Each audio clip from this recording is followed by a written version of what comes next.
ലഹരി വിരുദ്ധ ബോധവൽക്കരണ മനുഷ്യക്കോട്ടയ്ക്ക് എല്ലാവിധ പിന്തുണയും ആശംസകളും നേരുന്നു. ഇനിയും ഇതുപോലെയുള്ള സംരംഭങ്ങൾ നമ്മുടെ നാട്ടിൽ നടത്തപ്പെടട്ടെ എന്ന് ആശംസിക്കുന്നു. ഞാൻ നിർത്തുകയാണ്. ഒന്ന് രണ്ട് കാര്യങ്ങൾ പറഞ്ഞ് 2-3 മിനിറ്റുകൾ നിർത്തുകയാണ്. കുറച്ച് വർഷങ്ങൾക്ക് മുമ്പ് പരസ്യമായി ബീഡി വലിച്ചാൽ പോലീസിന് കേസെടുക്കാമായിരുന്നു. പോലീസ് കേസെടുത്തിട്ടുണ്ട്, ഫൈൻ അടപ്പിച്ചിട്ടുണ്ട്. പക്ഷെ ഇന്ന് ആ ബീഡി വലിക്കുന്ന സ്വഭാവത്തിൽ നിന്ന് ആളുകൾ ഏറെക്കുറെ 90% മാറിക്കഴിഞ്ഞു. ഇന്ന് ബീഡി വലിക്കുന്നതിന് 10 മടങ്ങ് ഇരട്ടിയായി ലഹരി ഉപയോഗത്തിലേക്ക് കുട്ടികൾ ഉൾപ്പെടെയുള്ള മുതിർന്ന ആളുകൾ ഉൾപ്പെടെയുള്ള നമ്മുടെ സമൂഹം മാറിക്കഴിഞ്ഞു.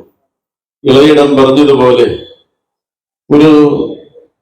എന്തെങ്കിലും ഒരു വിഷം ഉള്ളിച്ചെന്നാൽ അത് വൈദ്യശാസ്ത്രത്തിന് മരുന്ന് കൊണ്ട് ചികിത്സിക്കാം. ആ വിഷം ഇറക്കിക്കളയാൻ ഒരു പരിധി വരെയും സാധിച്ചേക്കും.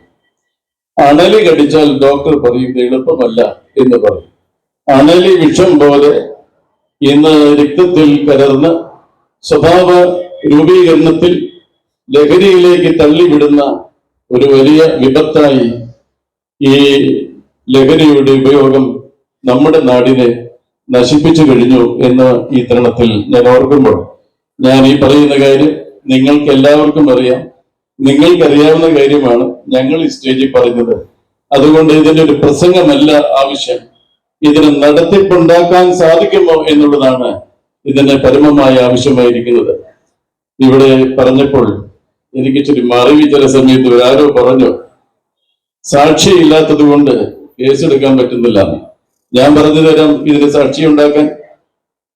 സാക്ഷിയുണ്ടാക്കാൻ മാർഗമുണ്ട്. പിടിക്കപ്പെടുന്ന വ്യക്തിയുടെ കയ്യിലിരിക്കുന്ന ലഹരി വസ്തുക്കൾ സാക്ഷിയായി തീരണം. നിയമം തിരുത്തണം. ഏത് ലഹരി വസ്തുക്കളും ലഹരി തന്നെയാണ്. ലഹരി കുടുംബത്തെയും വ്യക്തിയെയും സമൂഹത്തെയും ഒരു പൊതു സമൂഹത്തെയും നശിപ്പിക്കുന്നു എന്ന ബോധവൽക്കരണം അധികാര കേന്ദ്രങ്ങൾക്ക് ഉണ്ടായേ മതിയാകൂ. എങ്കിൽ മാത്രമാണ് ഈ ലഹരി ബോധവൽക്കരണ കോട്ട കൊണ്ടും അതിന്റെ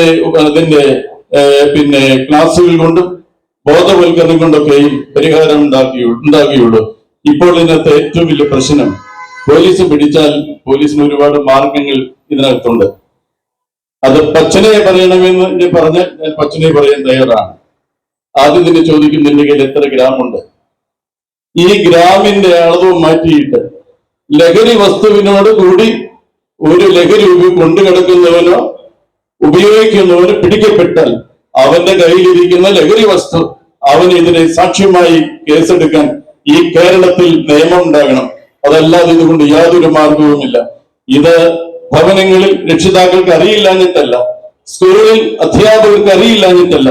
പക്ഷേ ഇതിന് നേരെ കൈ ഉയർത്താനോ ഇതിന് നേരെ ശ്രദ്ധിക്കാനോ ആർക്കും കേരളത്തിൽ ധൈര്യമില്ലാത്ത കാലഘട്ടത്തിലാണ് നമ്മൾ ജീവിക്കുന്നത്.